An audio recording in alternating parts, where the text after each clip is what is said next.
Welcome to Conversations with a Wounded Healer. I'm your host, Sarah Bueno. I'm a psychotherapist, teacher, consultant, and most importantly, a wounded healer, living and working in Skokie, Illinois, just outside of Chicago. This is a space for thought-provoking, unscripted conversations with people from all walks of life, united by the shared mission of healing ourselves while promoting healing in the world around us. Whether you're here to find inspiration, learn, or simply feel seen, you're invited on this journey of healing from the individual to the collective. Thanks for joining me. Hello, everyone. Welcome to the video version of Conversations with a Wounded Healer. I'm so excited to share with you my conversation with Tamila Gresham.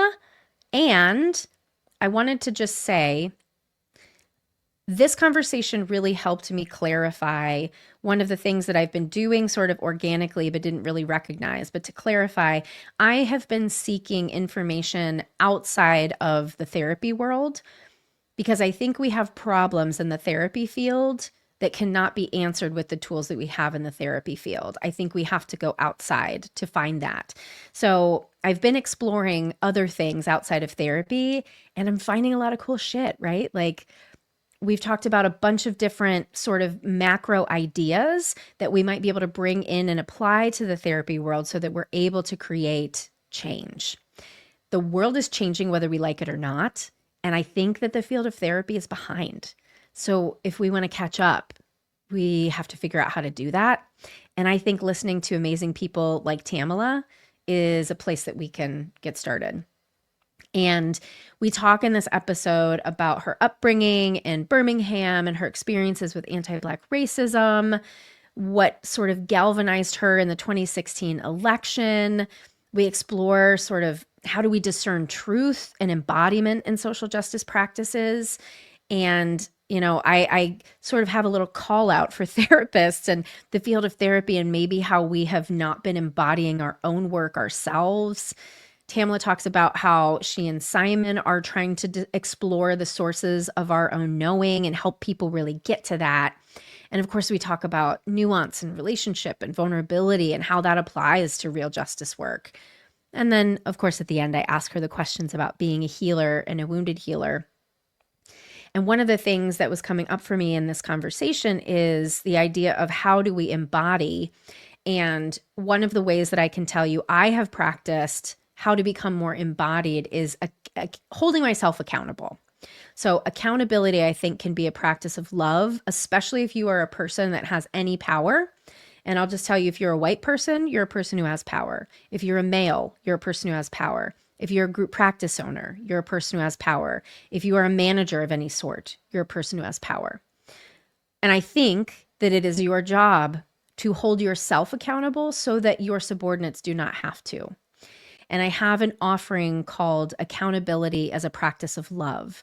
So you can go to tinyurl.com/accountabilitylove, and that'll take you straight to my Gumroad page, and you can potentially download this workbook I have that was based on the work of Mia Mingus's. It's a piece of writing called Dreaming Accountability.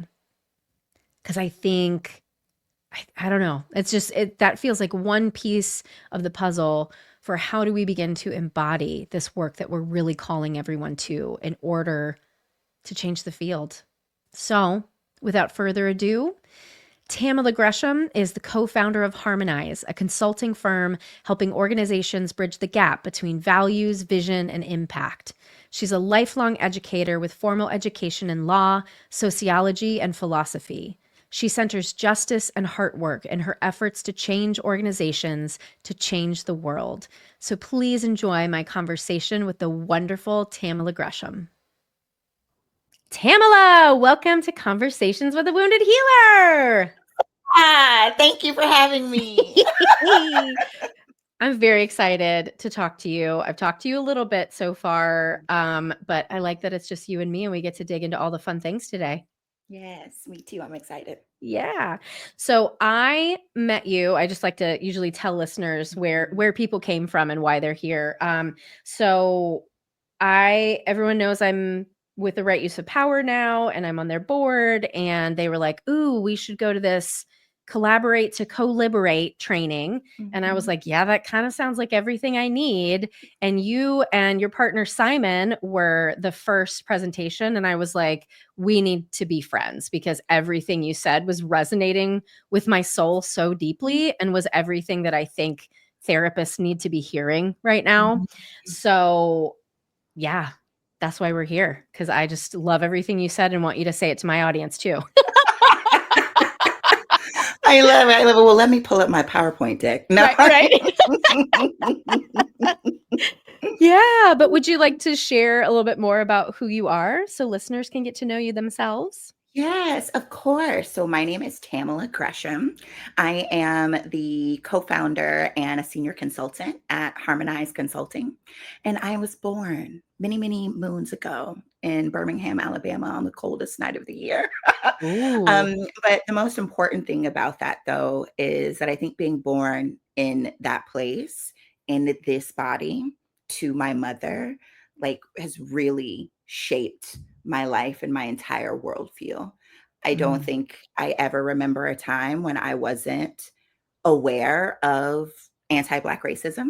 mm. And my dad tells, or he told this funny story about me because he has three other kids. And he said he always used to do this thing with his children when they were really small. And he would, like, come at them fake, right? Like, ah, right.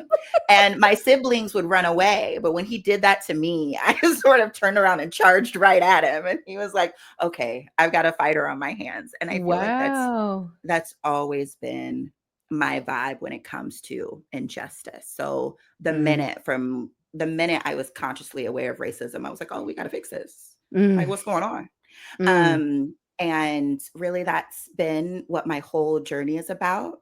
When I come mm, across like new manifestations of injustice, I'm like, oh, somebody's got to do something about that. mhm. So the first thing I did out of college was I became a classroom teacher. I was actually planning to go to law school at the time, had already applied, gotten Mm. some acceptances. Then I got on the phone with a recruiter, and they were telling me how some of the babies did not know the difference between letters and numbers, and they're in third grade, Oh, right? oh, And I remember learning that at that time, we were using like third grade literacy rates to plan how many prisons we would need to build in America, right? wait, And wait. yes, Can the you school to unpack that? prison I don't. pipeline is that tight, right? So when we think about the amount of kids in our country who aren't literate by the third grade, right? And we are able to see that connection between low literacy, high poverty, right? And there are not many opportunities. It's almost like you've constrained the options that that child has, such that we know that statistically they're more likely to end up in prison now than to Holy have like shit. a job or a family or something like that. Yeah, I've and that never was my heard that. response. Wow. Yeah. Fuck. Mhm. Go on. Sorry. It's wild. You just blew my mind. Wow. It blew my mind, and that's why I decided to teach. I did that for 3 years, 6th grade reading and writing in, Mm, Connecticut at a charter school, and while I was doing that, I also started a nonprofit that was all about equal media representation called, mm, Represent.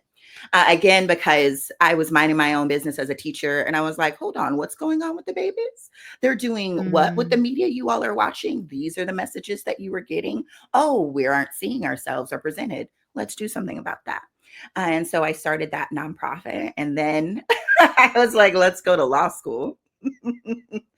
And so I went across the country and I went to law school, which is where I met my business partner, Simon. Mm, And there I studied a lot of like civil rights law, right? Your race, gender, and the law. What I wanted to do was public interest work, right? Because I mm, knew the money is in corporate law. But the way I'm set up, I'm not mm-mm. gonna do contracts. Mhm, And mhm. I'm not gonna do mergers and acquisitions. It's not what gets me going. We definitely need people in those spaces who have similar values. But that Mhm. wasn't my place. And so I tried to do the public interest lawyering thing. I was at the DOJ for a bit in the Bureau of Children's Justice, which was Wow. something that Kamala Harris, she was our AG at the time. She had created that program. And so I was a part of that for a little bit.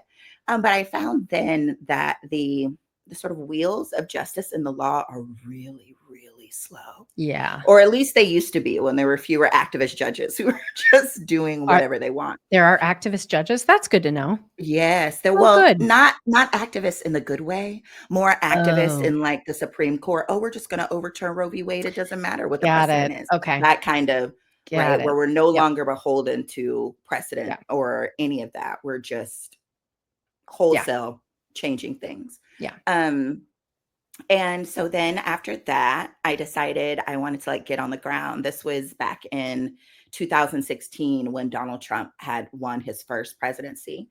And I was like, oh, I got to get back on the ground. We got to do something. And so I started organizing educators because I'd been a teacher. Mm, And inside of the organization that I was in, everyone, espoused these really beautiful, like social justice liberatory values, but the way that we were doing the work was not yeah. creating the impact that we would want Yes. according Yes. to our values. So I was like, Mhm. "Yo, we got to do something about this. Like, we need to have some conversations. Let's talk to leadership. Let's change our policies. What can we do?" And so Mhm. that's when essentially I just sort of became the DEI person in Mm. the org and started getting more roles like head of HR, head of people, and that kind of thing. And that brought me back into contact with Simon, my Mm. business partner, who was doing similar work, right? And so we decided Mm. to super team up, as I like to say. And so we've been doing that work now together for about 8 years. Yeah.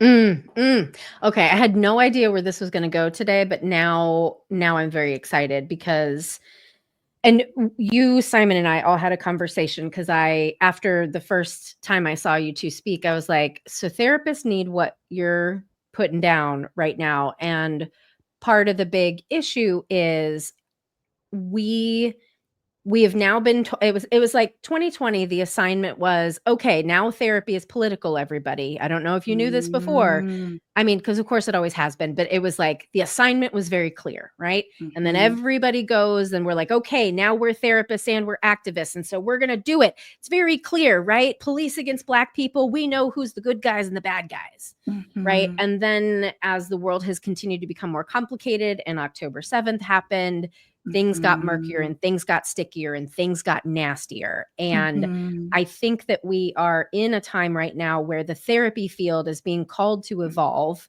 to figure out how we can be activists and therapists without mhm, harming people and without harming each mhm, other and ourselves. mhm, So when you said, you were bringing together teachers to figure out how to activate and how to actually do something, I am certain that there is a translation that would go right into the therapy field. So I'm so curious to hear about what does that mean, right? Because I think, what do I think?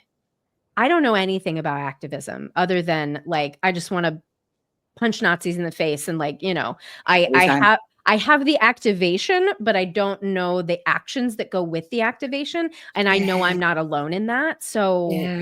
that's not a question, but you know where I am. Like Mhm. you take it Yes, wherever it goes. yes, exactly, and I feel like that very issue, the gap there between my values and my heart and my Yes. soul, right, Yes. knows what is right and what we should be doing, but, Yes. like, in terms of technicality, Right. I don't know the tactics.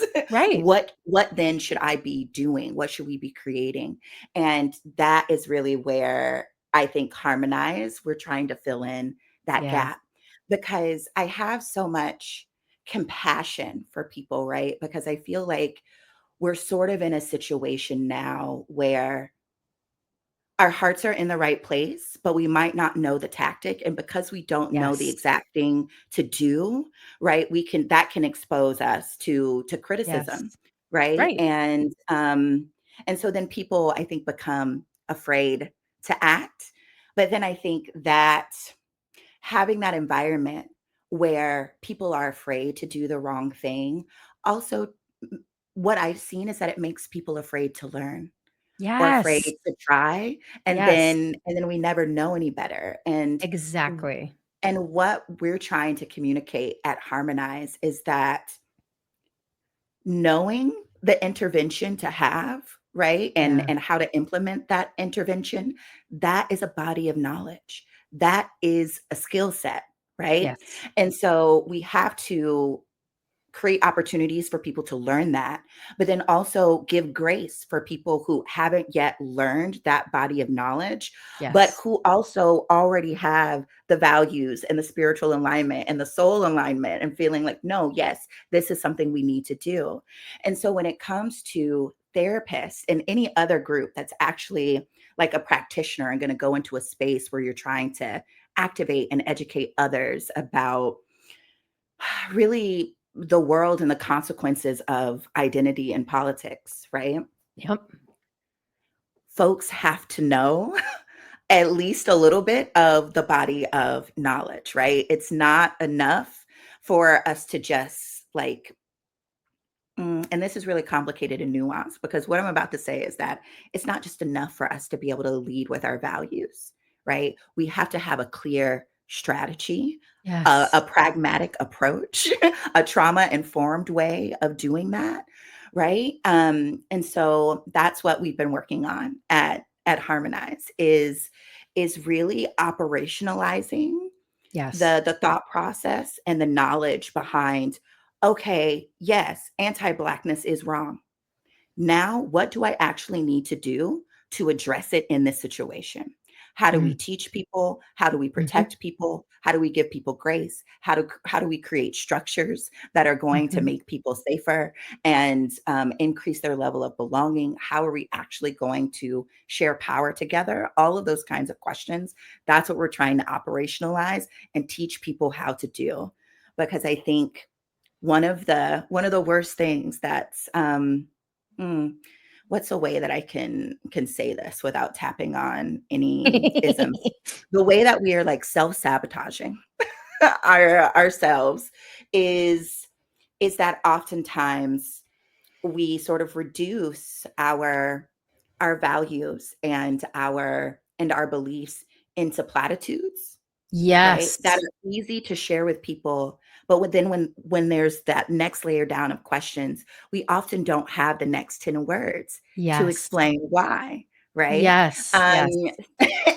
and that's really, like, critically important, and I think that gap creates a lot of pitfalls that we're seeing among people like you and me who Yep. share our values and want to make the world a more just and liberatory space, right? But Yeah. so far, it seems like the bulk of us really just, yes, I'm aligned with that. But how do Right. we get there? And that's what we need to align on. And I mean, it feels like the difference between knowing something with your head and embodying it. Like Mhm. Resma Menachem has a great metaphor where he'll like go on this long thing about like acting as a person who's like, yeah, I'm gonna run a marathon next week. I've listened to all the podcasts about marathoning. I've read all the books about marathoning. I've watched people run marathons. So I'm just Mhm. gonna go do it next week. And he's Mhm. like, that's the difference between like embodied anti-racism work and just like knowing all of the platitudes, like you said, things that you need Yes. to say, values that you need to be aligned with.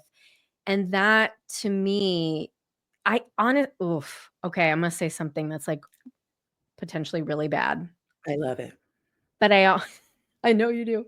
But I almost wonder if therapists are in this space because that's also what they've been doing with the therapy language. I know, I know. That hurts.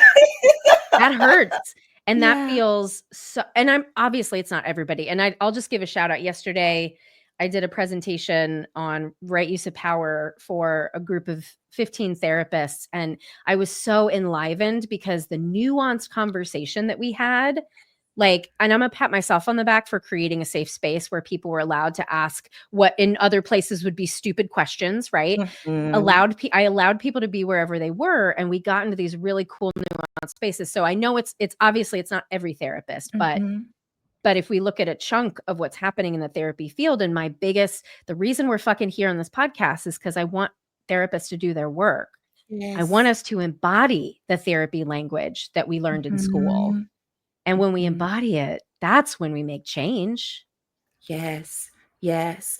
And I feel like that is such a good example of like the danger of like a quick platitude or a quick idea, right? So Yes. I've seen so many people misuse the idea of boundaries, Yes. right? Or we've moved into this Preach. place where people are saying things like, you don't know, you don't owe anyone anything. It's like, what are you talking about? We Right. live on That's this not planet relational. together. We are, what do you mean? Yeah. I don't owe anybody anything. And Mhm. I think there are ways that a lot of therapy in the West has been, like, promoting those, like, Yes. Western individualistic values, right? Yes. And we aren't really being clear about, okay, what values are we anchoring in, and what are we trying to actually support people to Right. do? And, yeah, because 'cause I've had some interesting conversations. There is something very uniquely difficult about interacting with people who feel like they've mastered the therapy language, but are using it Yes. in ways that feel harmful for me. And so, Yes. yeah, the work needs to be done. I mean, therapists, I honestly think we can be more dangerous than Mm, the general person who doesn't know the therapy language because when we weaponize things like boundaries, things like, attachment and all that sort of stuff, that is like it's recreating the trauma that we came from because sorry, buddies, but like all therapists have been traumatized. Otherwise, you wouldn't go into this profession. Like, could be, very little T trauma, but like we've all been traumatized. And mhm, like my hope is that therapists are like doing the work to transmute and transcend that trauma in mhm. order to help other people heal. But if we keep using this language against ourselves and against others, we're just going to perpetuate it. And that's why oppression continues, right? Because Mhm. people will then try to oppress somebody else that then they have power over instead of Yes. actually transmuting that and like being with the grief and the anger and rage and all the shit that comes with it.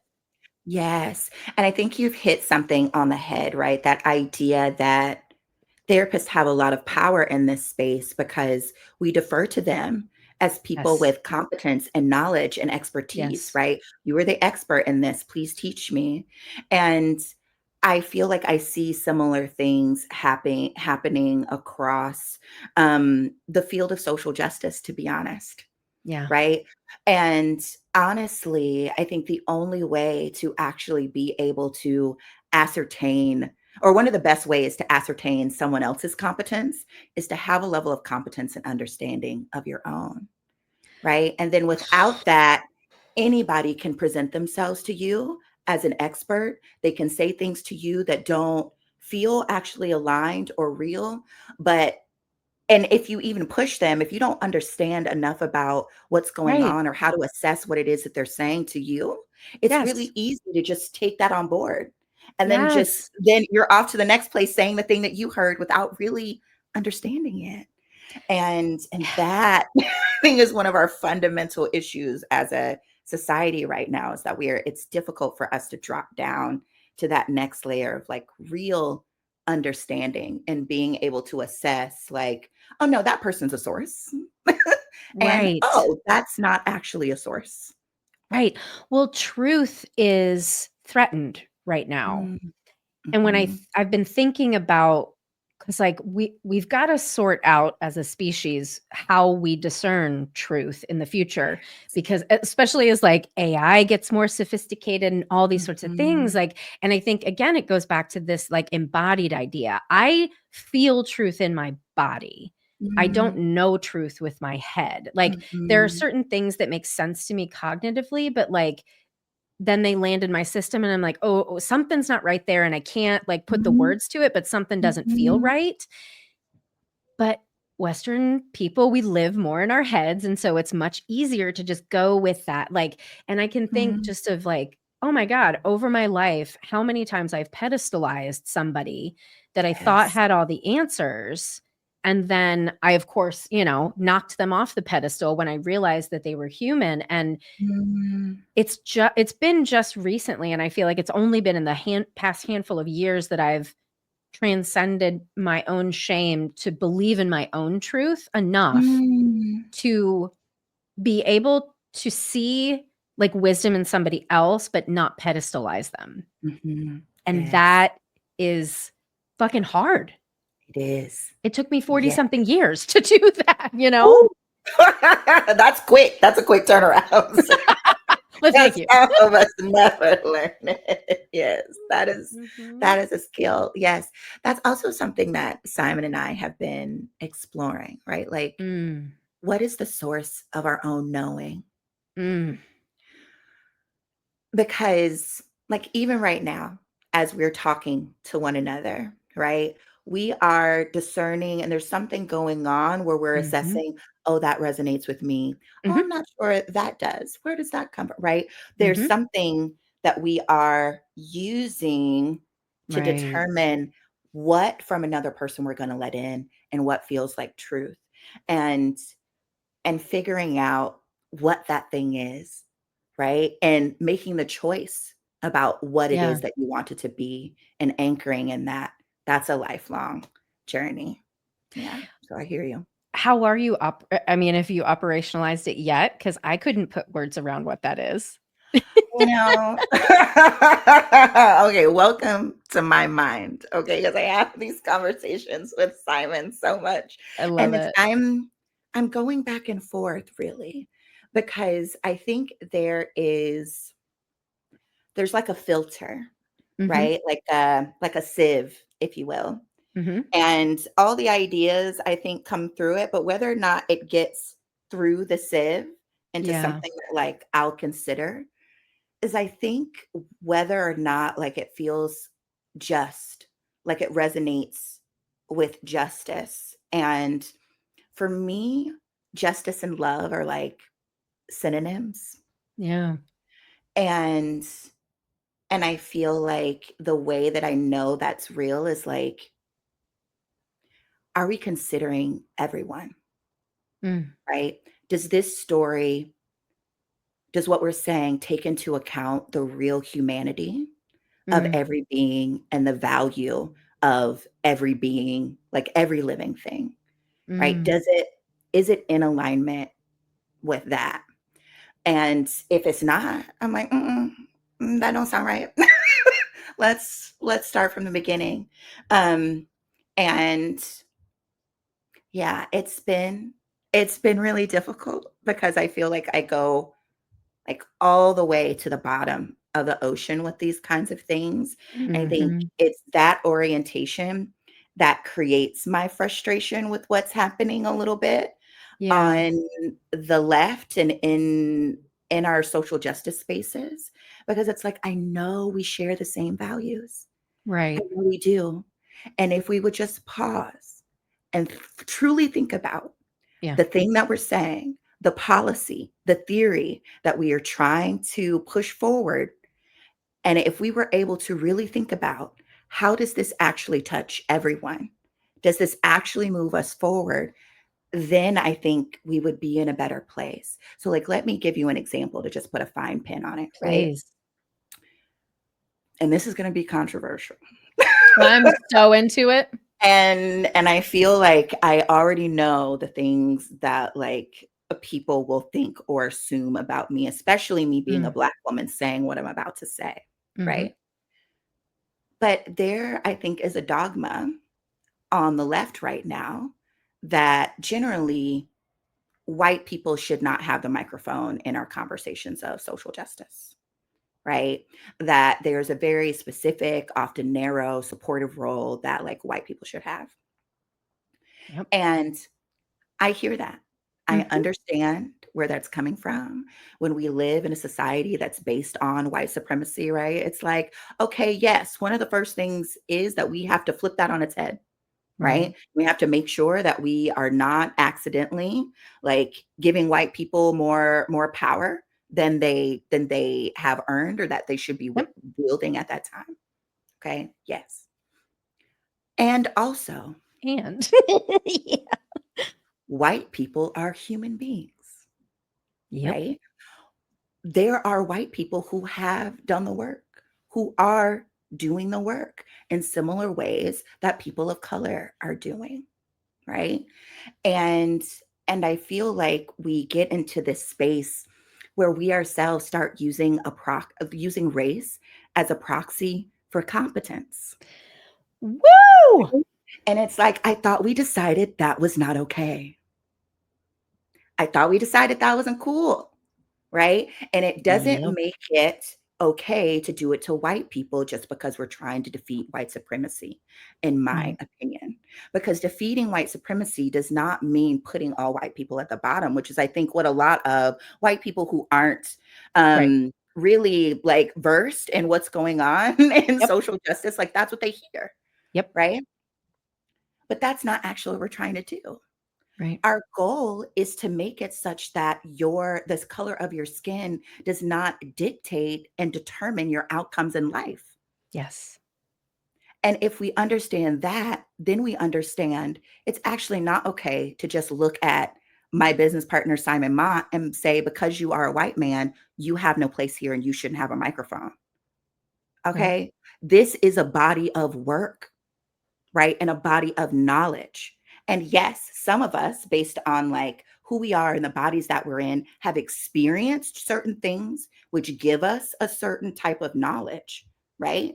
But just because, right? So for example, as a woman, right, I experience a lot of misogyny, right? And I Mhm. can explain that to you and tell you how it manifests, but if you want to come to me and ask me how we fix patriarchy, I'm not necessarily an expert on that, right? Yeah. Like, Yeah. I have some ideas, but it's gonna take a lot of us to get together to figure that out, right? And work together to systemically make change. And so, my hope is that we can start actually thinking about competence, Mhm. knowledge, right? People who've done the work. Where is the labor happening? And Mhm. then create community with those people. But we cannot build community by creating boundaries and telling people that because of their bodies, because of their skin color, right? You can't engage or you can only have a particular role. And I think that is happening because we don't have the next layer down, right? And that next 10 words to be able to That's it. explain what we mean when we say sometimes white people don't need the mic. That is very true. Yes. But that is just not a, a brush that you go and like paint everything with, right? Yes. And Yeah. it's that level of nuance that I think we need to get to because it's dehumanizing to do that to Yes. white people, and I think it's also dehumanizing to assume that I, as a Black woman, have all the answers about Exactly. racism. That's tokenizing, It's like tokenizing, you've placed me on this yeah. pedestal, like, please Yeah. stop. Yes, Right. listen to me in the areas where I have competence and have demonstrated expertise, Right. right? And for me, that does happen to be areas of social justice and anti-Blackness and dealing with those kinds of things, especially, like, how we address them inside of our organizations, Mhm. right? If you're just walking down the street, like, Mhm. not every Black Yes. person you come across is James Mhm. Baldwin, and treating us like that is dehumanizing, and it Right. actually leads to, like, worse policy outcomes, Yes. right? Yes. It's like, "Oh, well, a person of color told me this," and it's like, "Okay, but have Yes. you thought about the rest of it?" And so it feels like, that therapist thing, "Well, my therapist told me." Well, what did they Right. say? What does that actually mean? And does that align with your values? And do you understand? Like, can you not articulate the nuance of that and when it applies and when it doesn't? Yeah. And I'll tell you that there is one of the most prominent schools in the Chicago area for therapists has been doing just that. Like, I have a friend that was teaching at this university and said that there was this upheaval that happened several years ago, and basically in classrooms, the mandate was white people don't speak until the people of color have spoken. In a Yeah. classroom? Yeah. And that's, like, university wide. Yeah. So, And what I happened? What were the impacts? I'm sure people had things to say. right? Well, it's interesting.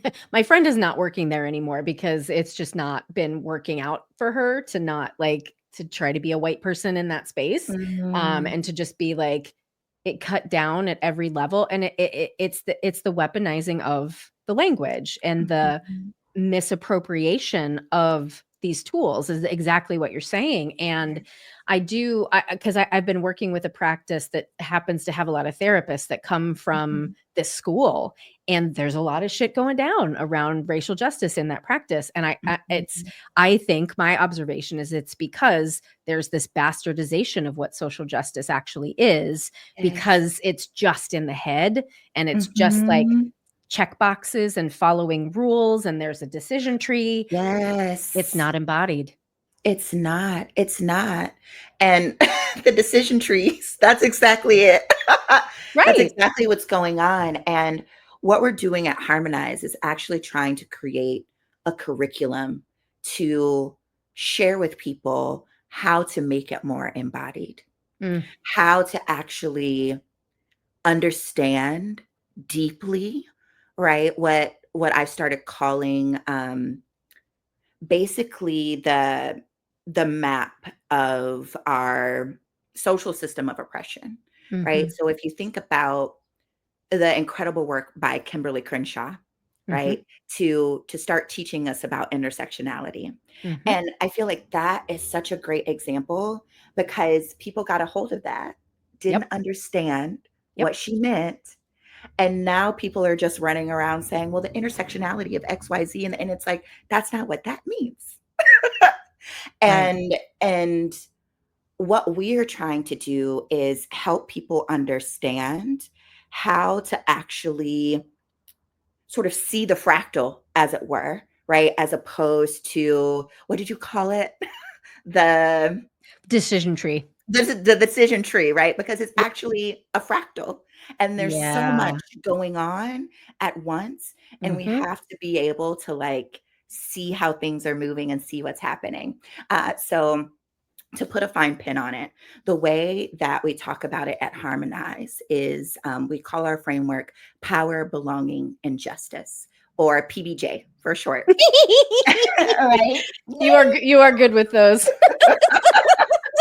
Who doesn't love a little PBJ? Right. Um, because I think essentially what's been happening is we're using things like race and gender and sex and class as proxies for things like power and Yes. belonging, right? And Yes. justice. But those things are just proxies. Yep. They are important variables to look at Mhm, because of how power moves in our mhm. society, right? But there are ways that we have to be able to analyze how power is moving so that that can point us to the most relevant axis of oppression, if at That's all, right. that's playing out in the moment, right?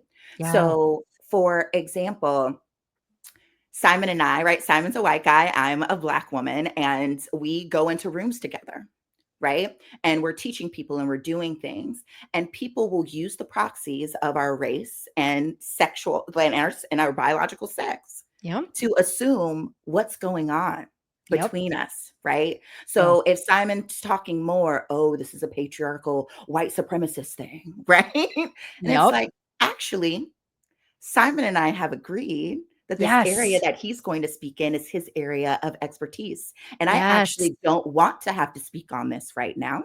And Yes. later on, and in a different context, I will be the one speaking, right? Yes. Because that's Yes. my area of expertise. But if we Yes. come into the room and you just look at me and Simon, and suddenly we start running these proxies to sort of tell us how Mhm. power is moving, no, no, no, no, no.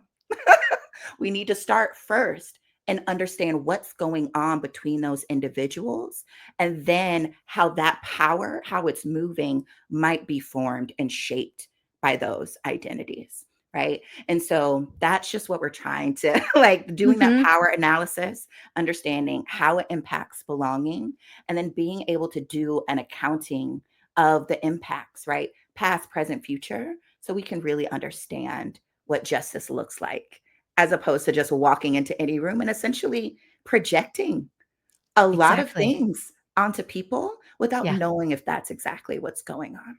And of Exact course, if that's what's going on, Mhm. let's address that. But Right. that's not always what's going on. And we need to be able to know that and be able to figure out what is happening.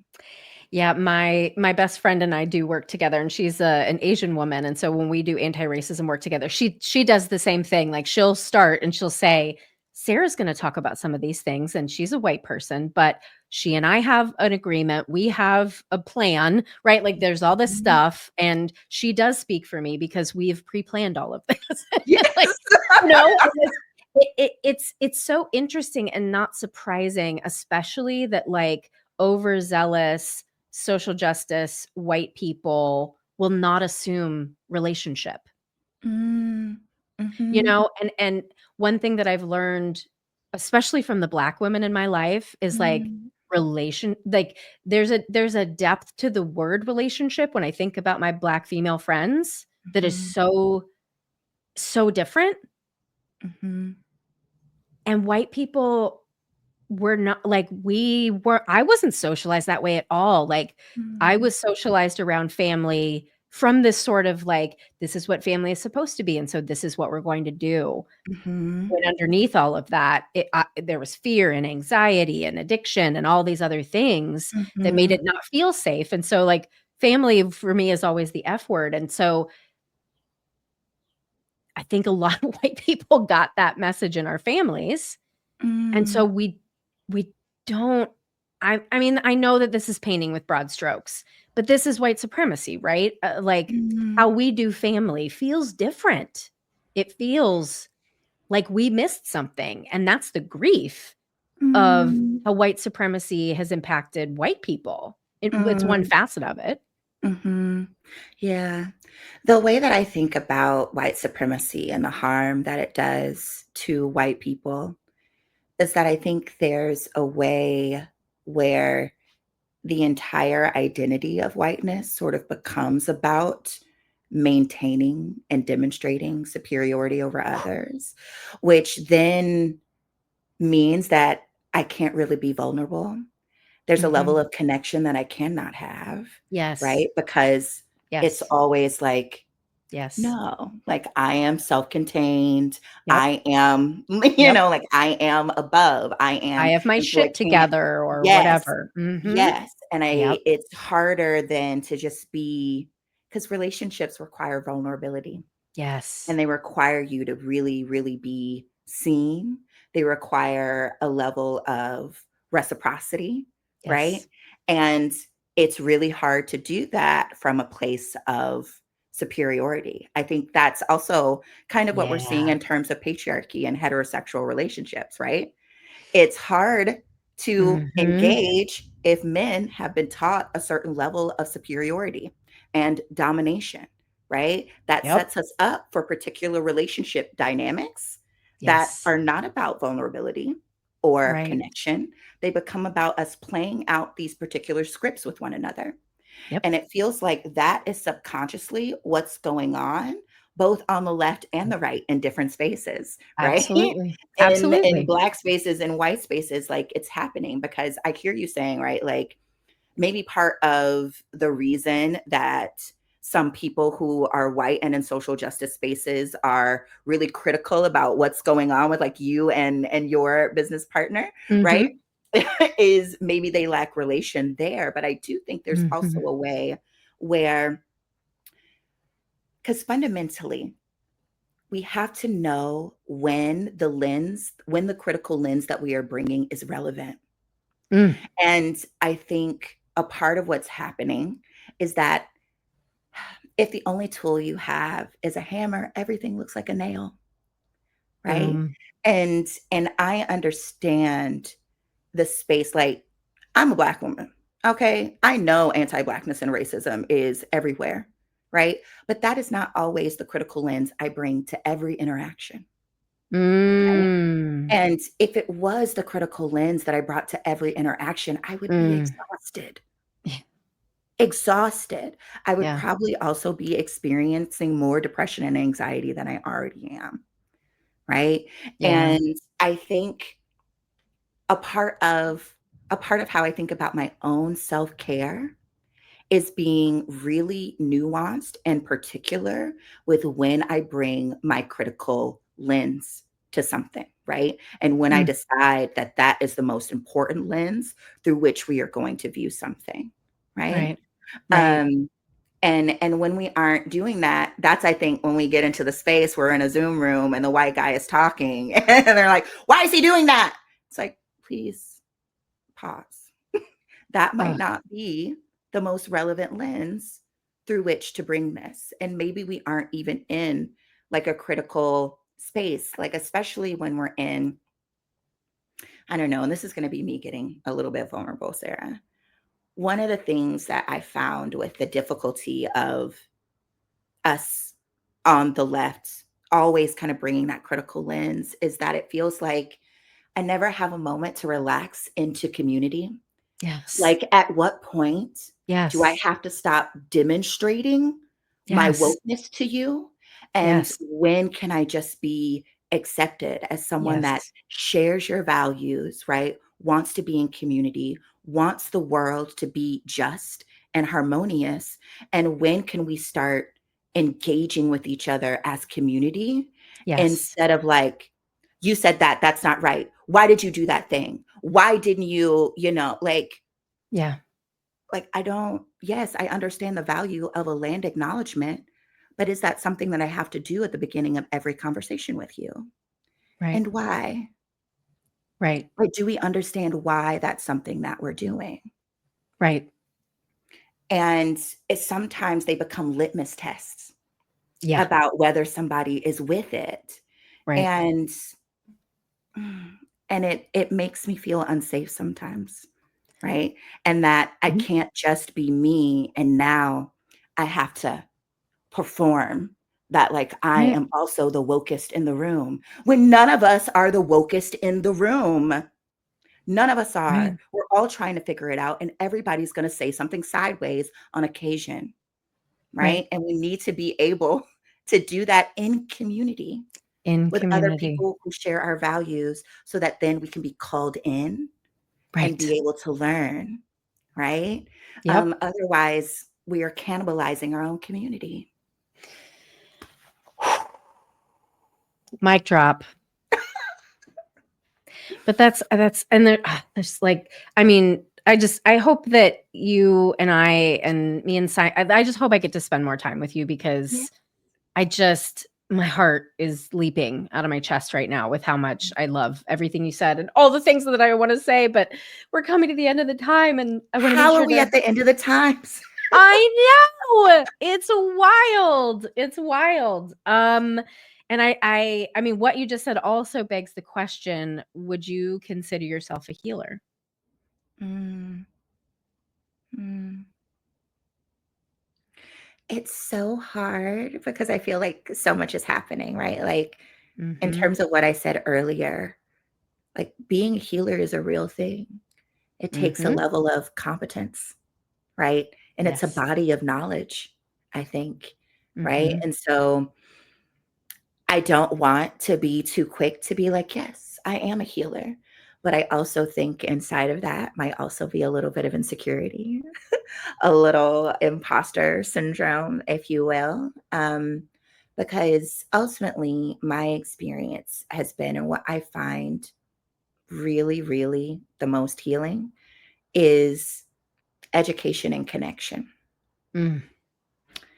right? Where I am coming to know myself, the world, and others as like our truest forms, right? Even when it's ugly, even when it's hard.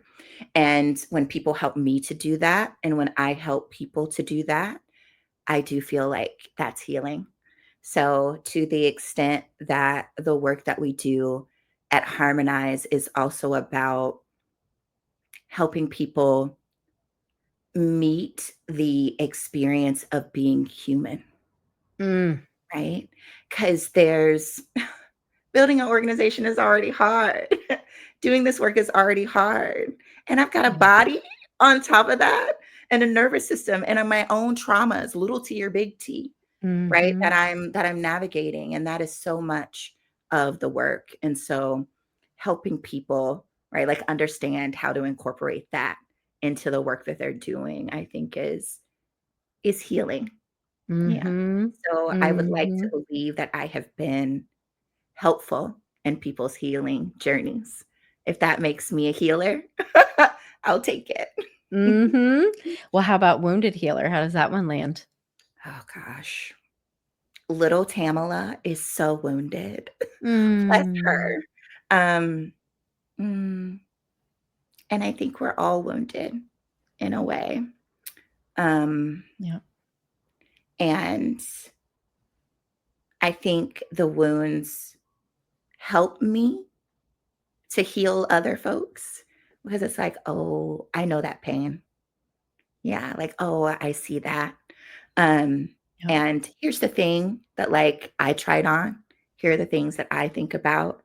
Um, and I because I like to think about healing as, okay, I don't know if you've seen The West Wing. This is gonna be so corny. I But haven't, but I'll take it. but one of the characters, Leo McGarry, who was, the chief of staff, he had a battle with alcoholism, Mm. and there was another member of the staff, I think he was, like, the communications director. Wow, I've seen The West Wing so much. But his name was Josh Lyman, and he was also, working through his own addiction struggles, and they were having this conversation. Mm.